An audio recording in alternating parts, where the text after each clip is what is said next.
Welcome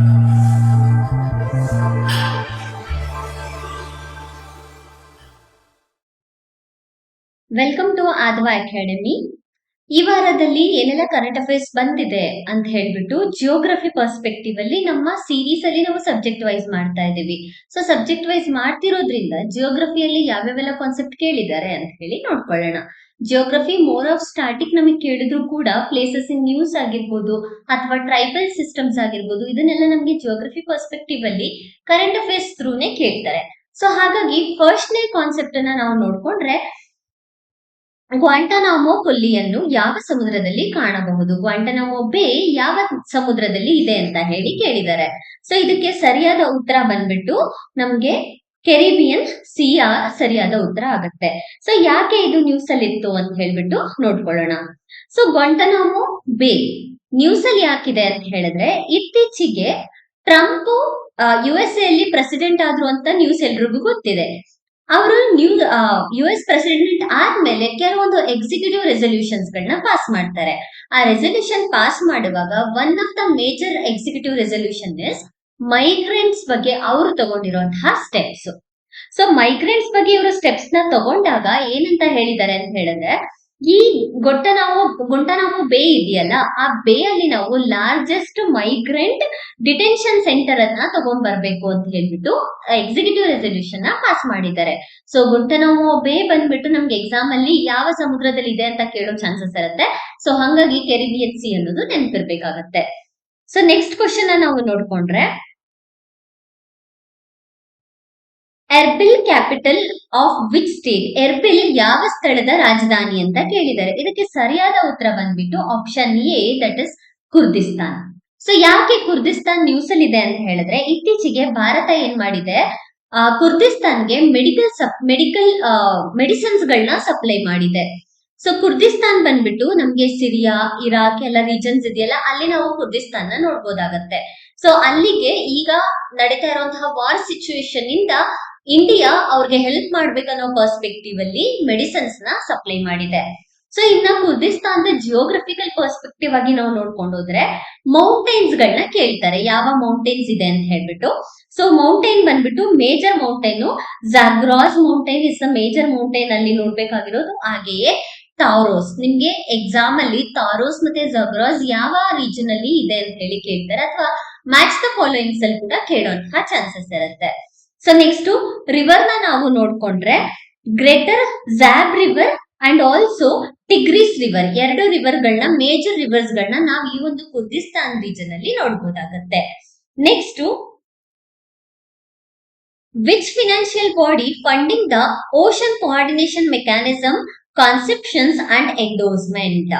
ಯಾವ ಒಂದು financial organisation ಈ ಒಂದು ಮೆಕ್ಯಾನಿಸಮ್ಗೆ ಫಂಡಿಂಗ್ ಮಾಡ್ತಿದೆ ಅಂತ ಹೇಳ್ಬಿಟ್ಟು ಕ್ವಶನ್ ಕೇಳ್ತಿದ್ದಾರೆ. ಸರಿಯಾದ ಉತ್ತರ ಬಂದ್ಬಿಟ್ಟು global environmental facility, that is ಜಾಗತಿಕ ಪರಿಸರ ಸೌಲಭ್ಯ. ಸೊ ಯಾಕೆ ಈ ಒಂದು ಓಷನ್ ಕೋಆರ್ಡಿನೇಷನ್ ಮೆಕ್ಯಾನಿಸಮ್ ನ್ಯೂಸ್ ಅಲ್ಲಿ ಇದೆ ಅಂತ ಹೇಳಿ ನೋಡ್ಕೊಳ್ಳೋಣ. ಇತ್ತೀಚೆಗೆ ಯುನೆಸ್ಕೋದ ಇಂಟರ್ ಗವರ್ಮೆಂಟಲ್ ಓಷನ್ ಕಮಿಷನ್ ಏನ್ ಮಾಡಿದೆ, ಒಂದು ಮೆಮೊರೆಂಡಮ್ ಆಫ್ ಅಂಡರ್ಸ್ಟ್ಯಾಂಡಿಂಗ್ ನ ಪಾಸ್ ಮಾಡಿದೆ. ಅಂದ್ರೆ ಮೆಮೊರೆಂಡಮ್ ಆಫ್ ಅಂಡರ್ಸ್ಟ್ಯಾಂಡಿಂಗ್ ನ ಸೈನ್ ಮಾಡ್ಕೊಂಡಿದೆ.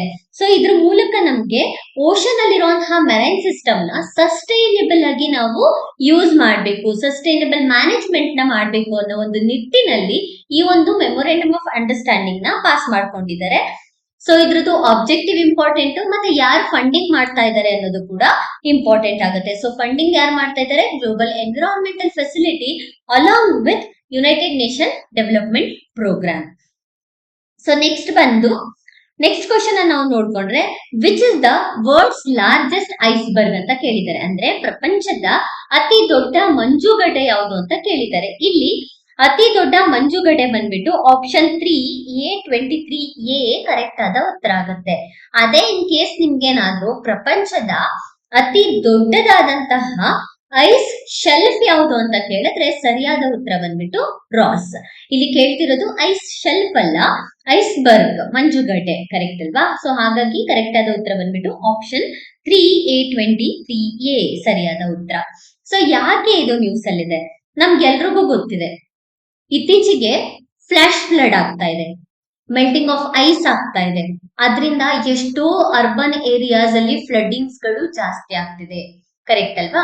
ಸೊ ಇದರಿಂದ ಏನಾಗ್ತದೆ, ಯಾವ ಯಾವ ಕ್ಲೈಮೇಟ್ ಚೇಂಜ್ ಮತ್ತೆ ಗ್ಲೋಬಲ್ ವಾರ್ಮಿಂಗ್ ಆಗ್ತಾ ಇರೋದ್ರಿಂದ ಈ ಒಂದು ಸಿಚುವೇಶನ್ ಕ್ರಿಯೇಟ್ ಆಗ್ತಾ ಇದೆ. ಸೊ ಈ ಈ ಒಂದು ಐಸ್ಬರ್ಗ್ ಯಾವುದು A23 ಐಸ್ಬರ್ಗ್ ಬಂದ್ಬಿಟ್ಟು ಅಟ್ಲಾಂಟಿಕ್ ರೀಜನ್ ಅಲ್ಲಿ ಇದೆ. ಸೊ ಅಟ್ಲಾಂಟಿಕ್ ರೀಜನ್ ಅಲ್ಲಿ ಅತಿ ದೊಡ್ಡದಾದಂತಹ ಐಸ್ಬರ್ಗ್ ಇದು ಈಗ ಮೆಲ್ಟ್ ಆಗ್ತಾ ಇದೆ. ಮೆಲ್ಟ್ ಆಗ್ತಾ ಇರೋದ್ರಿಂದ ಸಿ ಲೆವೆಲ್ ಜಾಸ್ತಿ ಆಗ್ಬಿಟ್ಟು ಅಲ್ಲಿರುವಂತಹ ಮರೈನ್ ಎಕೋಸಿಸ್ಟಮ್ಗೂ ಥ್ರೆಟ್ ಆಗುತ್ತೆ. ಅದೇ ರೀತಿ ನಮ್ಮ ಇಕ್ವೇಟರ್ ಇಂದ ನದನ್ ಸೈಡ್ ಅಲ್ಲಿರುವಂತಹ ಓಷನ್ ಲೆವೆಲ್ ಕೂಡ ಜಾಸ್ತಿ ಆಗ್ಬಿಟ್ಟು ಏನಾಗುತ್ತೆ, ಫ್ಲಡ್ ಆಗುವಂತಹ ಚಾನ್ಸಸ್ ಇರುತ್ತೆ. ಸೊ ಹಾಗಾಗಿ ಸೌತ್ ಜಾರ್ಜಿಯಾ ಐಲ್ಯಾಂಡ್ ಕೂಡ ನ್ಯೂಸ್ ಅಲ್ಲಿ ಇದೆ. ಇದು ಐಸ್ ಮೆಲ್ಟ್ ಆಗ್ತಿರೋದ್ರಿಂದ ಇವಾಗ ಸೌತ್ ಜಾರ್ಜಿಯಾ ಐಲ್ಯಾಂಡ್ ಹತ್ರ ಕೂಡ ಇದು ವಾಟರ್ ಲೆವೆಲ್ ಜಾಸ್ತಿ ಆಗಿದೆ ಅಂತ ಹೇಳ್ಬಿಟ್ಟು. ಸೊ ಹಂಗಾಗಿ ನಮ್ಗೆ ಈ ಒಂದು ಐಲ್ಯಾಂಡ್ ಮತ್ತೆ ಯಾವುದು ಅತಿ ದೊಡ್ಡದಾದಂತಹ ಐಸ್ಬರ್ಗ್ ಎರಡು ಕೂಡ ಇಂಪಾರ್ಟೆಂಟ್ ಆಗುತ್ತೆ. ಸೊ ನೆಕ್ಸ್ಟ್ ನಾವು ನೋಡ್ಕೊಂಡ್ರೆ, so next question, Kanjra tribe mainly distributed in which region ಅಂತ ಹೇಳ್ಬಿಟ್ಟು. ಕಾಂಜ್ರಾ ಟ್ರೈಬ್ಸ್ ನಮ್ಗೆ ಇಂಡಸ್ ವ್ಯಾಲಿ ಮತ್ತೆ ಪಂಜಾಬ್ ರೀಜನ್ ಅಲ್ಲಿ ಜಾಸ್ತಿ ನೋಡ್ಬೋದಾಗತ್ತೆ. ಸೊ ಯಾಕೆ ಕಾಂಜ್ರಾ ಟ್ರೈಬ್ಸ್ ನ್ಯೂಸ್ ಅಲ್ಲಿ ಇದ್ದಾರೆ? ಕಾಂಜ್ರಾ ಟ್ರೈಬ್ಸ್ ಬಂದ್ಬಿಟ್ಟು ನ್ಯೂಸ್ ಅಲ್ಲಿ ಏನಕ್ಕಿದೆ ಈ ಒಂದು ಟ್ರೈಬಲ್ ಸಿಸ್ಟಮ್ ಅಂತ ಹೇಳಿದ್ರೆ, ಕಾಂಜ್ರಾ ಟ್ರೈಬಲ್ ಅಲ್ಲಿ ಸ್ವಲ್ಪ ಜನ ಮೆಂಬರ್ಸ್ ಗಳಿಗೆ ಏನ್ ಮಾಡಿದ್ದಾರೆ, ಅದೇ ಕಮ್ಯುನಿಟಿಯ ಅಥವಾ ಅಕ್ಕಪಕ್ಕದಲ್ಲಿರುವಂತವರು ಅಂದ್ರೆ ಮಧ್ಯ ಜಗಳ ನಡೆದಿದೆ. ಸೊ ಈ ಜಗಳ ನಡೆದಿರೋದ್ರಿಂದ ಈ ಕಾಂಜ್ರಾ ಟ್ರೈಬ್ಸ್ ಬಗ್ಗೆ ಕೂಡ ನಮ್ಗೆ UPSC ಆಗಿರ್ಬೋದು ಅಥವಾ ಬೇರೆ ಬೇರೆ ಸ್ಟೇಟ್ ಎಕ್ಸಾಮ್ಸ್ ಅಲ್ಲಿ ಕೂಡ ಕ್ವಶನ್ ಕೇಳುವಂತಹ ಚಾನ್ಸಸ್ ಇರುತ್ತೆ. ಸೊ ಇವರ ಬಗ್ಗೆ ನಾವು ಇನ್ನೂ ಸ್ವಲ್ಪ ಡೀಟೇಲ್ ಆಗಿ ನೋಡ್ಕೊಂಡ್ರೆ, ಕಾಂಜ್ರಾ ಟ್ರೈಬ್ಸ್ ಗಳದ್ದು Kanjra tribes nomadic tribes. So ಇವರು ಕತ್ತೆಗಳನ್ನ ಒಂದು ಕಡೆಯಿಂದ ಇನ್ನೊಂದು ಕಡೆಗೆ ಸಾಗಿಸ್ಕೊಂಡು ಜೀವನವನ್ನ ನಡೆಸ್ತಾ ಇರ್ತಾರೆ. ಸೊ ಎಲ್ಲಿ ನಾವು ಇವ್ರನ್ನ ನೋಡ್ಬೋದು ಅಂತ ಹೇಳಿದ್ರೆ, ಇಂಡಿಯಾದಲ್ಲೂ ಕೂಡ ನೋಡ್ಬೋದು ಮತ್ತೆ ಪಾಕಿಸ್ತಾನಲ್ಲಿ ಕೂಡ ಈ ಒಂದು ಟ್ರೈಬ್ಸ್ ಗಳನ್ನ ನೋಡ್ಬೋದಾಗುತ್ತೆ. ಪರ್ಟಿಕ್ಯುಲರ್ ಆಗಿ ಇಂಡಿಯಾನ ತಗೊಂಡ್ರೆ ಉತ್ತರ ಪ್ರದೇಶ್, ರಾಜಸ್ಥಾನ್, ಮಧ್ಯಪ್ರದೇಶ್, ಬಿಹಾರ್ ಅಲ್ಲಿ ನಾವು ಈ ಟ್ರೈಬ್ಸ್ ಗಳನ್ನ ನೋಡ್ಬೋದು. ನಮ್ಗೆ ಬ್ರಿಟಿಷ್ ಎರಾ ಇತ್ತಲ್ಲ, ಬ್ರಿಟಿಷ್ ಎರಾ ಟೈಮ್ ಅಲ್ಲಿ ಕ್ರಿಮಿನಲ್ ಟ್ರೈಬಲ್ ಆಕ್ಟ್ ಅಂಡರ್ ಅಲ್ಲಿ ಇವರಿಗೆ ಕ್ರಿಮಿನಲ್ ಟ್ರೈಬ್ಸ್ ಅಂತ ಹೇಳ್ಬಿಟ್ಟು ಲೇಬಲ್ ನ ಮಾಡಿರ್ತಾರೆ. ಸೊ ಎಕ್ಸಾಮ್ ಅಲ್ಲಿ ಕ್ರಿಮಿನಲ್ ಟ್ರೈಬಲ್ಸ್ ಅಂತ ಹೇಳಿ ಕೇಳ್ತಾರೆ. ಸೊ ಕಾಂಜ್ರಾ ಟ್ರೈಬ್ ಅನ್ನೋದು ನೆನ್ಪಿರ್ಬೇಕಾಗತ್ತೆ. ಇನ್ನು ಇವರ ಟ್ರೆಡಿಷನಲ್ ಏನು ಅಂತ ಹೇಳಿದ್ರೆ, ಹಂಟಿಂಗ್ ಮಾಡ್ತಾರೆ, ಫಿಶಿಂಗ್ ಮಾಡ್ತಾರೆ, ಅದೇ ರೀತಿಯಲ್ಲಿ ಫೋಕ್ ಡ್ಯಾನ್ಸಸ್ ಗಳನ್ನ ಮಾಡ್ತಾರೆ. ಇನ್ನ ಲ್ಯಾಂಗ್ವೇಜ್ ಬಂದ್ಬಿಟ್ಟು ಇವ್ರದ್ದು ಹಿಂದಿ, ಉರ್ದು, ಪಂಜಾಬಿ, ಸಿಂಧಿ ಮತ್ತೆ ಬೇರೆ ಬೇರೆ ಲ್ಯಾಂಗ್ವೇಜಸ್ ನ ಕೂಡ ಫ್ಲೂಯೆಂಟ್ ಆಗಿ ಮಾತಾಡ್ಕೋತಾರೆ. ನೆಕ್ಸ್ಟ್ ಅವರದೇ ಆದ ಓನ್ ಲ್ಯಾಂಗ್ವೇಜ್ ಕೂಡ ಇದೆ. ಯಾವುದು ಅಂತ ಹೇಳಿದ್ರೆ ಕಂಜಾರಿ. ಸೊ ಕಂಜಾರಿ ಬಂದ್ಬಿಟ್ಟು ಯಾವ ಒಂದು ಲ್ಯಾಂಗ್ವೇಜ್ ನ ಆರಿಜಿನ್ ಅಂತ ಕೂಡ ಕೇಳ್ತಾರೆ. ಸೊ ನೆನ್ಪಿರ್ಬೇಕು, ಇಂಡೋ ಆರ್ಯನ್ ಮತ್ತೆ ಇಂಡೋ ಆರ್ಯನ್ ಪ್ರಾಕೃತ್ ಲ್ಯಾಂಗ್ವೇಜ್ ನ ಆರಿಜಿನ್ ಅಂತ, ಅದ್ರ ಜೊತೆಗೆ ರೊಮಾನಿ ಲ್ಯಾಂಗ್ವೇಜ್ ಅಂತ ಕೂಡ ಕರೆಯಲಾಗತ್ತೆ. ನೆಕ್ಸ್ಟ್ ಅವರ ಫೋಕ್ ಡ್ಯಾನ್ಸ್ ಯಾವುದು ಅಂತ ಹೇಳಿದ್ರೆ ಚಾಕ್ರಿ. ಚಾಕ್ರಿ ಅನ್ನೋದು ಕಾಂಜ್ರಾ ಟ್ರೈಬ್ ಗಳ ಫೋಕ್ ಡ್ಯಾನ್ಸ್ ಆಗಿದೆ. So next question, a vibrant tribal dance Dimsa seen in which state ಅಂತ ಕೇಳಿದ್ದಾರೆ. ರೋಮಾಂಚಕ ಬುಡಕಟ್ಟು ನೃತ್ಯ ದಿಮ್ಸಾ ಯಾವ ರಾಜ್ಯದಲ್ಲಿ ಕಂಡು ಬರುತ್ತದೆ ಅಂತ.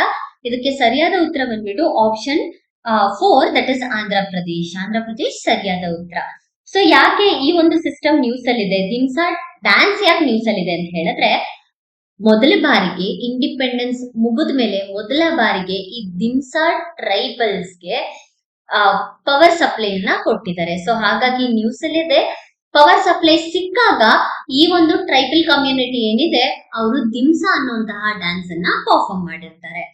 ಸೊ ಯಾವ ರೀಜನ್ ಅಲ್ಲಿ ನಾವು ಇವ್ರನ್ನ ನೋಡ್ಬೋದಾಗತ್ತೆ ಅಂತ ಹೇಳಿದ್ರೆ, ಆಂಧ್ರ ಪ್ರದೇಶ್ ರೀಜನ್ ಅಲ್ಲಿ ಯಾವ್ಯಾವ ಟ್ರೈಬ್ಸ್ ಗಳನ್ನ ನಾವು ದಿಮ್ಸಾ ಡ್ಯಾನ್ಸ್ ನ ಪರ್ಫಾರ್ಮ್ ಮಾಡೋದನ್ನ ನೋಡ್ಬೋದು ಅಂತ ಹೇಳಿದ್ರೆ, ಬಾಗತ, ವಾಲ್ಮೀಕಿ, ಪೂರಜ, ಕೊಂಡ್, ಗಡಬ, ಕೊಂಡದೋರ, ಮುಖದೋರ, ಕೋಟಿಯಾ ಈ ಟ್ರೈಬಲ್ಸ್ ಗಳು ದಿಮ್ಸಾ ಡ್ಯಾನ್ಸ್ ಅನ್ನ ಪರ್ಫಾರ್ಮ್ ಮಾಡ್ತಾರೆ. ಇನ್ನು ಇವರ ಕೆಲಸ ಏನು ಅಂತ ಹೇಳಿದ್ರೆ ಹಂಟಿಂಗ್ ಮತ್ತೆ ಗ್ಯಾದರಿಂಗ್ ಮಾಡ್ತಾರೆ. ಮತ್ತೆ ಇವರು ನೊಮ್ಯಾಡಿಕ್ ಟ್ರೈಬ್ಸ್ ಕೂಡ ಹೌದು. ಯೂಶಲಿ ದಿಮ್ಸಾವನ್ನ ಯಾವ್ದಾದ್ರು ಫೆಸ್ಟಿವಲ್ ಮತ್ತೆ ವೆಡ್ಡಿಂಗ್ ಟೈಮ್ ಅಲ್ಲಿ ಡ್ಯಾನ್ಸ್ ಅನ್ನ ಪರ್ಫಾರ್ಮ್ ಮಾಡ್ಲಾಗತ್ತೆ. ಸೊ ಇವರ ಒರಿಜಿನ್ ನೋಡ್ಕೊಂಡ್ರೆ ಒಡಿಶಾದಲ್ಲಿರುವಂತಹ ಗೊಂಡಾ ಟ್ರೈಬ್ಸ್ ನ ಒರಿಜಿನ್ ಅಂತ ಹೇಳಲಾಗತ್ತೆ. ಸೊ ಯೂಶಲಿ ಒಂದು ರೌಂಡ್ ಶೇಪ್ ಅಲ್ಲಿ ನಿಂತು ಬಿಟ್ಟು ಈ ಡ್ಯಾನ್ಸ್ ನ ಪರ್ಫಾರ್ಮ್ ಮಾಡ್ತಾರೆ. ಲೆಗ್ಸ್ ಮತ್ತೆ ಹ್ಯಾಂಡ್ ಮೂವ್ಮೆಂಟ್ ಗಳು ಜಾಸ್ತಿ ಇರುತ್ತೆ ಈ ಒಂದು ಡ್ಯಾನ್ಸಿನಲ್ಲಿ. ನೆಕ್ಸ್ಟ್, ಸೊ ಇವರು ಡ್ಯಾನ್ಸ್ ಮಾಡುವಾಗ ಮೈಥಾಲಜಿಕಲ್ ಸ್ಟೋರೀಸ್ ಗಳನ್ನ ರೆಪ್ರೆಸೆಂಟ್ ಮಾಡ್ತಾರೆ. ಮತ್ತೆ ಕಿನ್ಶಿಪ್, ಮಾರ್ಷಿಯಲ್ ಮತ್ತೆ ಅವರ ಎಕನಾಮಿಕ್ ಆಕ್ಟಿವಿಟೀಸ್ ಅಲ್ಲಿ ನಾವು ಕಿನ್ಶಿಪ್ ಮತ್ತೆ ಮಾರ್ಷಿಯಲ್ ಆರ್ಟ್ ಗಳನ್ನ ಕೂಡ ನೋಡಬಹುದಾಗತ್ತೆ. ಸೊ ಇದಿಷ್ಟು ನಮ್ಗೆ ಈ ವೀಕ್ ಅಲ್ಲಿ ಬಂದಿದ್ದಂತಹ ಜಿಯೋಗ್ರಫಿಕಲ್ ಕಾನ್ಸೆಪ್ಟ್ ಗಳು ಎಕ್ಸಾಮ್ ಪರ್ಸ್ಪೆಕ್ಟಿವ್ ಆಗಿ ಇಂಪಾರ್ಟೆಂಟ್ ಆಗುತ್ತೆ. ಸೊ ಇದೇ ರೀತಿಯಾದಂತಹ ಹೆಚ್ಚಿನ ವಿಡಿಯೋಸ್ಗಾಗಿ ನಮ್ಮ ಚಾನೆಲ್ ನ ಶೇರ್ ಮಾಡಿ ಮತ್ತೆ ಸಬ್ಸ್ಕ್ರೈಬ್ ಮಾಡಿ. ಈ ನಮ್ಮ ಚಾನೆಲ್ ಅಲ್ಲಿ ಕರ್ನಾಟಕ ಎಕ್ಸಾಮ್ಸ್ ಗೋಸ್ಕರನೇ ಕರ್ನಾಟಕದ ಕರೆಂಟ್ ಅಫೇರ್ಸ್ ಗಳನ್ನ ಎಕ್ಸ್ಕ್ಲೂಸಿವ್ ಆಗಿ ಮಾಡ್ತಾ ಇದ್ದೀವಿ. ಆ ವಿಡಿಯೋ ಇನ್ನೂ ಕೂಡ ನೋಡಿಲ್ಲ ಅಂತ ಹೇಳಿದ್ರೆ ನೋಡ್ಕೊಳ್ಳಿ, ಸೊ ದಟ್ ನಿಮ್ಗೆ ಕರ್ನಾಟಕದಲ್ಲಿ ಮಾಡುವಂತಹ SDA, FDA, KAS ಮತ್ತೆ PSI ಎಕ್ಸಾಮ್ಸ್ ಅಲ್ಲೆಲ್ಲ ನಿಮ್ಗೆ ಸ್ಟೇಟ್ ಎಕ್ಸಾಮ್ಸ್ ರಿಲೇಟೆಡ್ ಕ್ವಶನ್ಸ್ ಗಳನ್ನ ಕೇಳ್ತಾರೆ. So state current affairs exclusive ಆಗಿ ಮಾಡ್ತಿರೋದ್ರಿಂದ ನಿಮ್ಗೆ ಎಕ್ಸಾಮ್ ಪರ್ಸ್ಪೆಕ್ಟಿವ್ ಆಗಿ ಹೆಲ್ಪ್ ಆಗುತ್ತೆ. Thank you.